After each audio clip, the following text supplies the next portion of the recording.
For those of you who don't know me, you would know that I am not the biggest fan of the app known as TikTok. However, this app has become a sensation on social media and especially popular with younger youth, adults, and just overall around the entire globe. For those of you who don't know, the US is actually trying to get TikTok to be banned off of government and federal employees' phones and fear of spyware and the Chinese government spying on American citizens, which honestly, I kind of don't blame them because you have a lot of crazy people on TikTok. In fact, you have military employees all around the world who document what they're doing, what their daily routine, which can show you insights to governmental military bases and just overall infrastructure all around the world. This is not just an American problem. This is a human problem. TikTok is everywhere. It is one of the most easily accessible ways for people to see content. It's fast, it's quick, it's short, and it's constant and never-ending feed of content that right after one video, another thing pops up. And when you get a certain algorithm, it just kind of sets to what you want to see, and then you're just hooked. And there's no debate that TikTok is also becoming growingly addicting to younger folks because the app just is this way of bringing children in and just being hooked and endlessly scrolling. I've seen it even in my own personal life with kids, and it's crazy to see how addicting TikTok has become. Welcome to the brand new sponsor of the channel today, Casetify. These are some of the most reliable and protective phone cases for a wide variety of different phones that you can get on the market. And when I say protective, allow me to demonstrate. Here's my phone screen, right? We're gonna go up this ladder. We gotta do the official drop test, right? We're gonna drop it. Here we go. Not a single crack, nothing. These little things, it's like a pillow.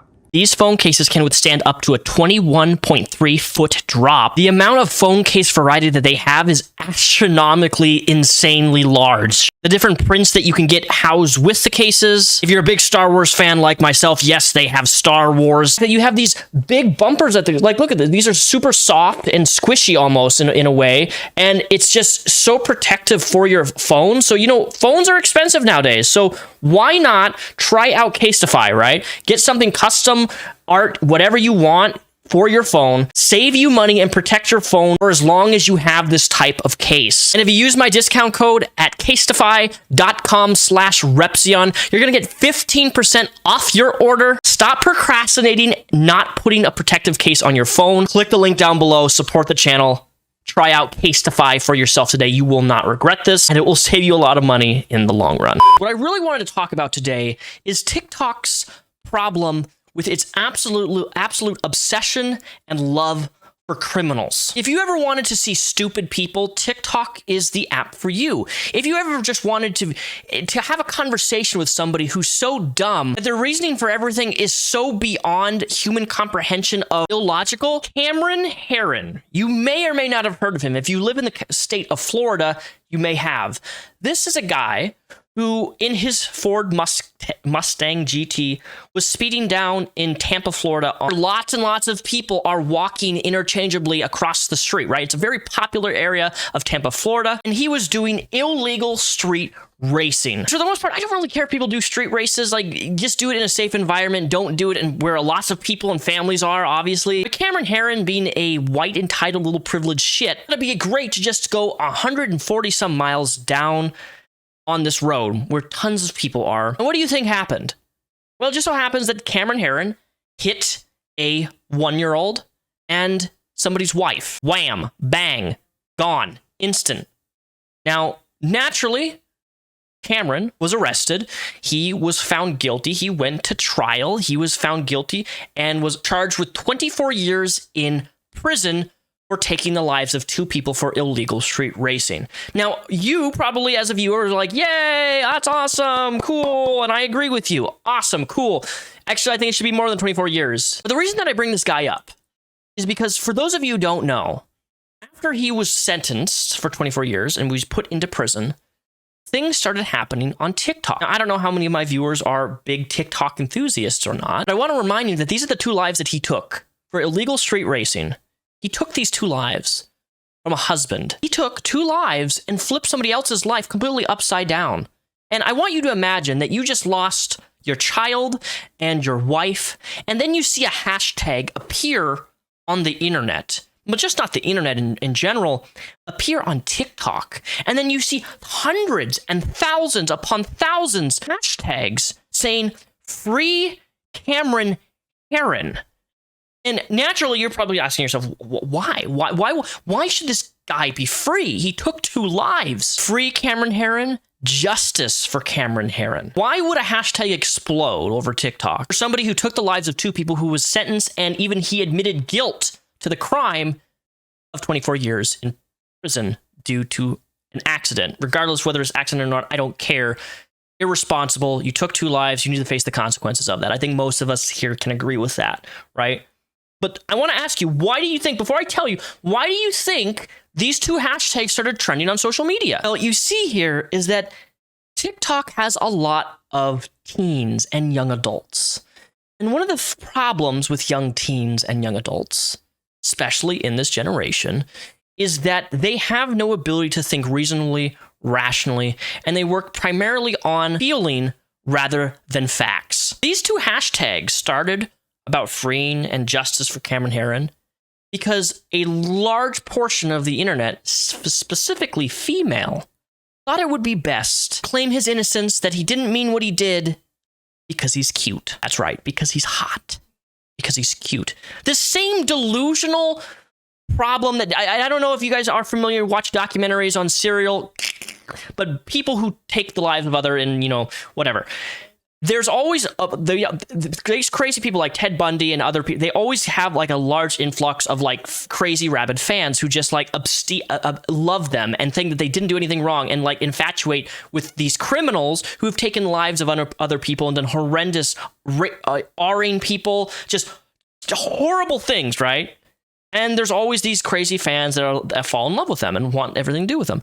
But in the case of Cameron's case, it's very similar. The only difference is this TikTok trend exploded so large with free Cameron Herron. The man who lost his daughter and his wife started to receive harassment from users on TikTok who value and think that Cameron is innocent and should be freed. And how dare a man who lost his child and his wife stand against a man who took their lives? This is what I like to call the TikTok dilemma. And one of the reasons I hate TikTok, because of all social media globally, in my opinion, TikTok is the one app where you get some of the most degenerate, stupid, illogical people who cannot rationally think for themselves. They run off pure emotion and feeling for every act and everything that they do. And this example here with Cameron is a wonderful example of highlighting one of the many reasons I hate TikTok. It breeds stupidity. It breeds a thought process that shouldn't even exist. It became so bad that the police station was being harassed. They were getting hundreds of thousands of calls per day from crazy girls saying that he needs to be free. Well, even Cameron's own parents made a statement saying that these fans of Cameron Herron are crazily, unhealthily obsessed. Even got to the point, and no, I'm not kidding, guys, that other men started to kind of style their hair and dress and try to make themselves look like Cameron Herron to garner fans and viewers and followers. This became such a popular thing on TikTok on freeing Cameron Herron. This TikTok in particular, which is not even him, got 1.8 million views of girls just going crazy over this guy looking similar to Cameron. TikTok breeds this level of desperation,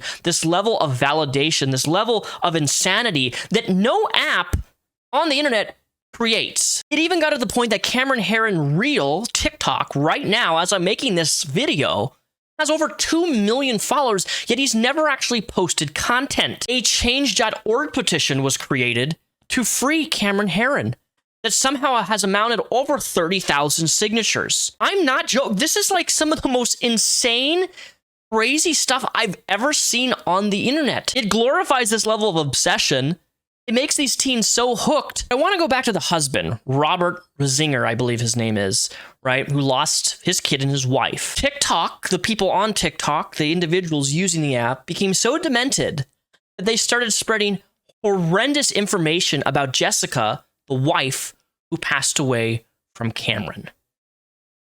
TikTok breeds instability. TikTok breeds cancel culture. Really big on the cancel culture aspect for things that shouldn't even be cancelable for. That's where it resides on TikTok. Like, I use TikTok myself for full transparency. I have a small following on there.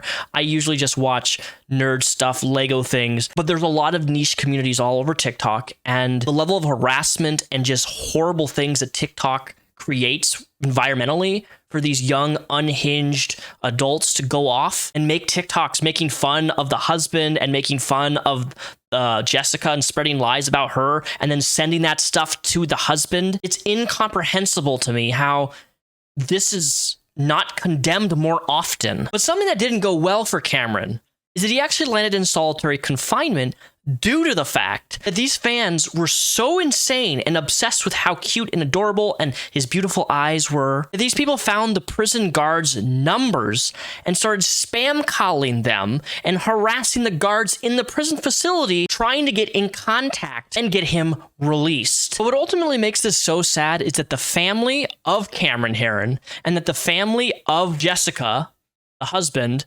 have both been horrendously harassed, intimidated, doxxed, and even to this very day are still constantly receiving mail and just horrendous messages from crazy fans that think he's hot and adorable and deserves to be free. So what does that say to you as a viewer? I want to know what do you think? Obviously, I'm not going to say TikTok is responsible for this, but why is it this level of unhealthy obsession, this craze level of harassment that TikTok does in fact withhold? Why is TikTok the app where the majority of this stuff happens? I personally think that TikTok needs a rehaul. I think that people shouldn't even be allowed to be on TikTok unless you're 18 plus and have a full government ID. Now, maybe that's a little bit too strict. Unless you verify yourself as an actual adult, there shouldn't be teens on TikTok, period. And don't even get me started on the massive level of actual predators on the app itself. Just last year, there was this whole scandal of terrible people uploading content and children uploading content, but doing it private, only giving certain users access. And there was a whole ring of people posting inappropriate photos of kids on live streams, of teens doing things underage. It's huge. TikTok is so large, and there's so much criminal stuff that happens on the app. There's almost no way to combat it, and it's really, really scary at the end of the day. And I just don't like TikTok, and I wanted to showcase to you one of the main reasons I don't like TikTok is because harassment it brings towards everybody involved is something that I don't even think YouTube or Twitter can really match. I want people to be safe. I want people to have fun. Anyways, that's all I have to say about this, and I'll see you guys next week in April for another video.